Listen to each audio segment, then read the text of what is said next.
Hello दोस्तों, आज हम देखेंगे क्लास 12th का summary Indian civilization and culture. जो बिहार बोर्ड में ये समरी जो है 5 मार्क्स का पूछता है। कोई भी समरी हो, प्रोज का हो या पोएट्री का हो, कहानी का हो या कविता के हो, 5 मार्क्स का जो है पूछता है। कहानी से भी 3 समरी आता है जिसमें से एक लिखना है, और प्रोज जो कविता है उसमें भी 3 आता है जिसमें से एक लिखना पड़ता है। तो ये हमारा पहला चैप्टर है इंडियन सिविलाइजेशन एंड कल्चर। देखेंगे इसका समरी। अगर आप ऑब्जेक्टिव देखना चाहते हैं तो मेरे चैनल पर प्लेलिस्ट में जाइए और उसमें ऑब्जेक्टिव हर एक चैप्टर का लाइन बाय लाइन एक्सप्लेन किए हैं। जितना इंग्लिश है हिंदी में सब एक्सप्लेन किए हैं, जाकर जरूर देखिएगा। तो देखते हैं इंडियन सिविलाइजेशन एंड कल्चर का समरी। इंडिया मतलब भारत, सिविलाइजेशन मतलब सभ्यता और कल्चर मतलब संस्कृति। यानी हमारी भारत की सभ्यता और संस्कृति कैसी है, इसके बारे में हमें महात्मा गांधी जी बताते हैं। तो आइए देखते हैं।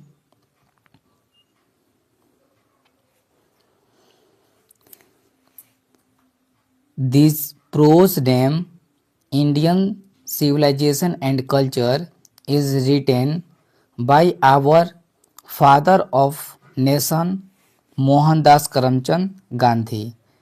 यानी ये जो प्रोज है इंडियन सिविलाइजेशन एंड कल्चर, इसके लेखक है our father of nation Mohandas Karamchand Gandhi. यानी हमारे राष्ट्रपिता मोहनदास करमचंद गांधी इसके लेखक हैं। इंडियन सिविलाइजेशन एंड कल्चर के लेखक कौन है? तो महात्मा गांधी जी। महात्मा गांधी जी का पूरा नाम है Mohandas Karamchand Gandhi. This prose name, ये जो प्रोज है इंडियन सिविलाइजेशन एंड कल्चर, इसके लेखक है, राइटर है मोहनदास करमचंद गांधी। महात्मा गांधी जी का ही पूरा नाम है मोहनदास करमचंद गांधी। आगे देखते हैं।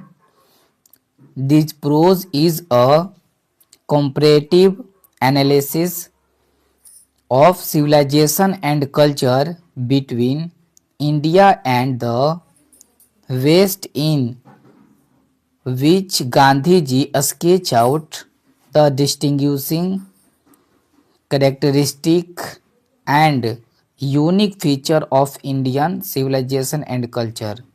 तो यहाँ पे दिस प्रोज, ये जो प्रोज है इंडियन सिविलाइजेशन एंड कल्चर, इसमें कंपेयर किया गया है, तुलना किया गया है एनालिसिस ऑफ सिविलाइजेशन यानी सभ्यता के बारे में, एंड कल्चर, कल्चर मतलब संस्कृति, अब बिटवीन मतलब बीच। तो भारत की सभ्यता और संस्कृति के बारे में तुलना किया गया है भारत और वेस्ट के बीच। यानी भारत की सभ्यता कैसी है और संस्कृति कैसी है, और पश्चिम की सभ्यता और संस्कृति कैसी है। यानी हमारी भारत की सभ्यता अच्छा है और पश्चिम की सभ्यता खराब है, मतलब हमारे सभ्यता से जो है वो डिफरेंट है, अलग है। इस चीज़ के बारे में इसमें चर्चा किया गया है। भारत की सभ्यता, सिविलाइजेशन मतलब सभ्यता और कल्चर मतलब संस्कृति। भारत की सभ्यता और संस्कृति कैसी है और पश्चिम की सभ्यता और संस्कृति कैसी है। यही in which Gandhi ji sketch out, Gandhi ji दर्शाते हैं, स्केच आउट करते हैं distinguishing characteristic and unique feature of Indian civilization and culture. यानी हमारे महात्मा गांधी जी जो है स्केच आउट, दर्शाते हैं भारत की सभ्यता और संस्कृति के विशिष्ट गुण के बारे में दर्शाते हैं। भारत की सभ्यता और संस्कृति के विशिष्ट गुण के बारे में महात्मा गांधी जी दर्शाते हैं इस चैप्टर में। Indian civilization and culture chapter में गांधी जी स्केच आउट करते हैं, दर्शाते हैं भारत की सभ्यता और संस्कृति के विशिष्ट गुण के बारे में दर्शाते हैं। This article also show the dedication and devotion of Gandhiji toward India. This article is one of the best literary work by Mahatma Gandhi. यहाँ पे दिस आर्टिकल, ये जो इनका लेख है, इनका जितना भी लेख है, जितना भी आर्टिकल है, also show the dedication and devotion of Gandhi ji, यानी गांधी जी के डिवोशन के बारे में और डेडिकेशन के बारे में दर्शाया गया है. किसके प्रति? तो इंडिया के प्रति, भारत के प्रति महात्मा गांधी जी के डिवोशन, निष्ठा और डेडिकेशन, समर्पण के बारे में दर्शाया गया है. यानी महात्मा गांधी जी अपने निष्ठा से और अपने समर्पण से, बहुत ही डेडिकेशन से भारत के प्रति बहुत ही काम किए हैं. दिस आर्टिकल, इनका जितना भी आर्टिकल है, is one of the best literary work by Mahatma Gandhi. Mahatma Gandhi ji का जितना भी आर्टिकल है, जितना भी लेख है, उनमें से सबसे बेस्ट लिटरेरी है, सबसे अच्छा साहित्य है. इंडियन सिविलाइजेशन एंड कल्चर जो ये आर्टिकल है, ये जो चैप्टर है, इनके बहुत सारे आर्टिकलों में से ये सबसे बेस्ट लिटरेरी है, सबसे अच्छा साहित्य है महात्मा गांधी जी का. आगे चलते हैं. In this article Gandhi ji, इस आर्टिकल में गांधी जी हैज़ एम्फेसाइज, वो जोर देते हैं. एम्फेसाइज का मतलब होता है जोर देना. इस आर्टिकल में, इस लेख में महात्मा गांधी जी जोर देते हैं, एम्फेसाइज करते हैं दैट कि the Indian civilization and culture, the Indian civilization and culture can't be competed by any other civilization in the world. यानी इस आर्टिकल में महात्मा गांधी जी जोर देते हैं कि भारत की जो सभ्यता है और जो संस्कृति है, कांट बी कॉम्पिटेड, इसका कोई तुलना नहीं कर सकता है, इसका कोई तुलना नहीं कर सकता है, कोई बराबरी नहीं कर सकता है. अदर सिविलाइजेशन, यानी दूसरे देश का सभ्यता. इन द वर्ल्ड, यानी दुनिया में दूसरी देश की कोई भी सभ्यता हो, हमारे भारत के सभ्यता और संस्कृति का बराबरी नहीं कर सकता है. ऐसे जो है महात्मा गांधी जी इस आर्टिकल में कहते हैं. आगे है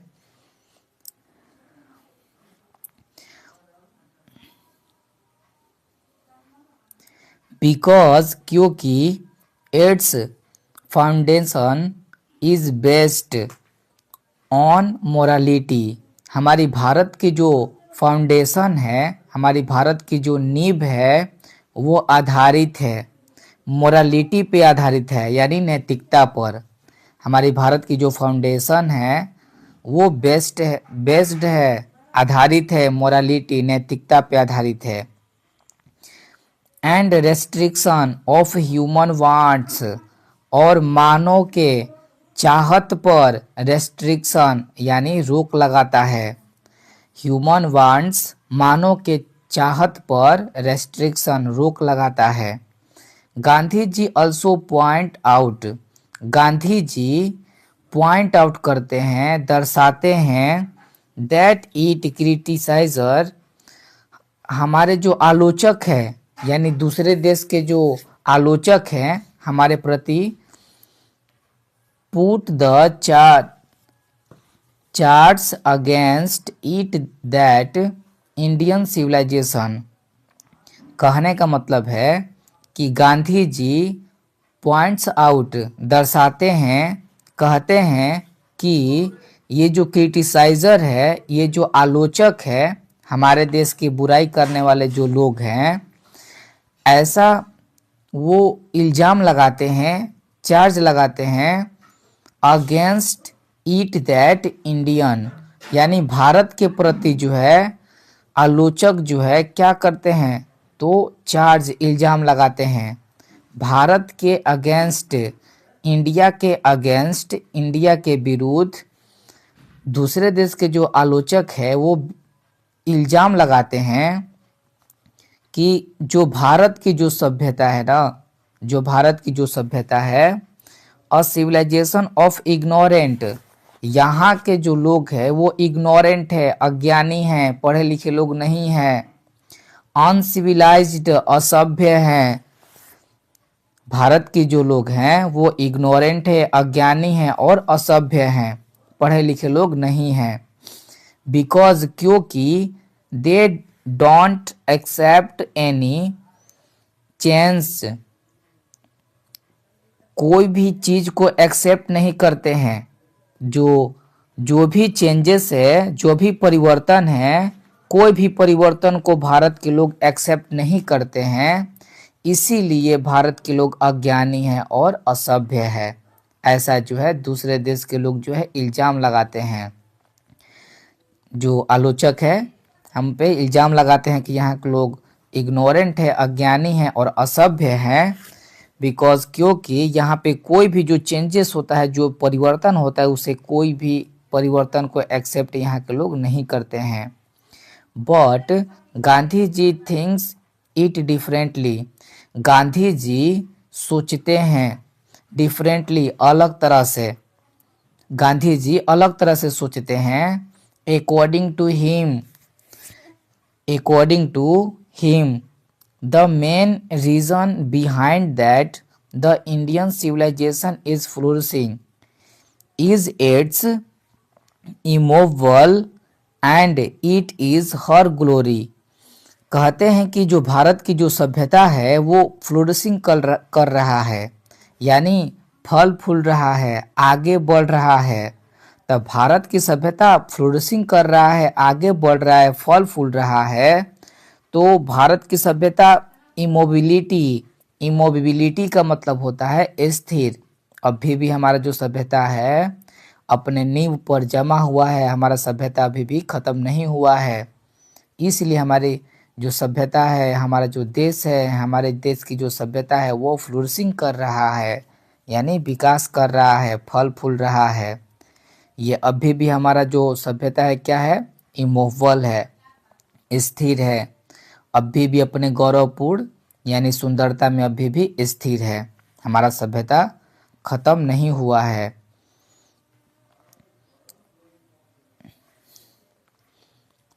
foundation of our civilization we will also our moral fever. अगर अपनी हम भारत की सभ्यता जो है, भारत की सभ्यता के नींव को अगर हम परिवर्तन करना चाहेंगे तो उसे हम खो देंगे, अपने हम मोरल फीवर को, अपने हम चरित्र को हम खो देंगे। यहाँ पे इफ, यदि, वी, हम लोग, चेंज, परिवर्तन करना चाहेंगे भारत के नींव को, हमारे जो भारत की जो सभ्यता है और भारत के सभ्यता के अगर नींव को हम चेंज करना चाहेंगे, परिवर्तन करना चाहेंगे, तो हम लूज कर देंगे। लूज मतलब खोना, अपने चरित्र को हम खो देंगे। अगर हम अपने भारत के सभ्यता को चेंज करना चाहेंगे, अपने भारत के सभ्यता के नींव को बदलना चाहेंगे, तो हम अपने मोरल फीवर को, अपने चरित्र को हम खो देंगे। इसीलिए हमारा जैसा भी सभ्यता है अच्छा है, हम अपने सभ्यता के नींव को नहीं चेंज करेंगे, परिवर्तन नहीं करेंगे। अगर करेंगे तो हम अपने चरित्र को खो देंगे। And our condition would become pitiable, it is useless. और ये हमारा जो है दयनीय स्थिति हो जाएगा। अगर हम अपने भारत के सभ्यता के नींव को बदलना चाहेंगे, चेंज करना चाहेंगे, तो हम अपने चरित्र को खो देंगे, तो ये हमारा पिटिएबल कंडीशन हो जाएगा। पिटिएबल मतलब होता है दयनीय, हमारा स्थिति बहुत ही खराब हो जाएगा। इट इज यूजलेस, और बेकार की बात तो ये है, इट इज यूजलेस, बेकार की बात तो ये है, to compare the merit of Indian civilization with western, कि भारत की सभ्यता के गुण को अगर हम पश्चिमी सभ्यता से हम कंपेयर करते हैं, तुलना करते हैं, तो ये बहुत ही बेकार की बात है। भारत की सभ्यता को पश्चिम से अगर हम कंपेयर करते हैं तो ये बहुत ही क्या है, यूजलेस है, बहुत ही बेकार है। इसीलिए भारत की सभ्यता को पश्चिमी सभ्यता से हमें कंपेयर नहीं करना चाहिए। अगर हम करते हैं कंपेयर, तुलना करते हैं, तो ये बहुत ही बेकार होगा, बहुत ही बेकार की बात होगा। सिविलाइजेशन सभ्यता जो है,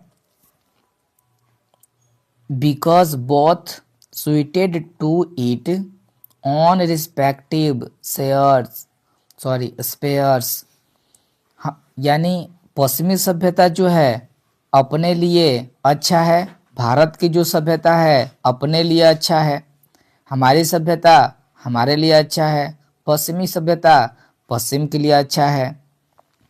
Civilization is based on the indefinite multiplicity of human wants, यानी पश्चिम का जो सभ्यता है, वेस्टर्न सभ्यता जो है, इंडिफिनिट अनिश्चित, ह्यूमन वांट्स मानव के चाहत पर डिपेंड करता है, यानी मानव जितना चाहता है और उतने अपने आवश्यकताओं को पूरा करता है। यानी वेस्टर्न सिविलाइजेशन जो है, पश्चिम की जो सभ्यता है, वो डिपेंड करता है ह्यूमन वांट्स मानव के चाहत पर, जितना मानव चाहते हैं, और इंडिफिनिट बहुत ही अत्यधिक अनगिनत, जितना लोग चाहते हैं उतना ही लोग पाते हैं, अधिक अपने चाहत को बढ़ाते रहते हैं। ये जो है वेस्टर्न सिविलाइजेशन है। बट हाउएवर, हालांकि, जबकि इंडियन सिविलाइजेशन भारत की जो सभ्यता है बेस्ट आधारित है रेस्ट्रिक्टिंग ऑफ दोज वांट्स, हमारे चाहत पर रोक लगाना। भारत की जो सभ्यता है ना, हमारे चाहत पर रोक लगाना, रेस्ट्रिक्टिंग मतलब होता है रोक लगाना, हमारे चाहत पर रोक लगाने पर आधारित है। तो ये था line by line explain summary था, 5 नंबर में पूछता है। और अगले वीडियो में सेकेंड चैप्टर का भी समरी लेकर आएंगे, जो भारत इज माई होम है। तो आप ऑब्जेक्टिव देखना चाहते हैं, एक्सप्लेन देखना चाहते हैं, तो आप जाकर देख सकते हैं प्लेलिस्ट में। थैंक्स, आज के लिए इतना ही, मिलते हैं अगले वीडियो में।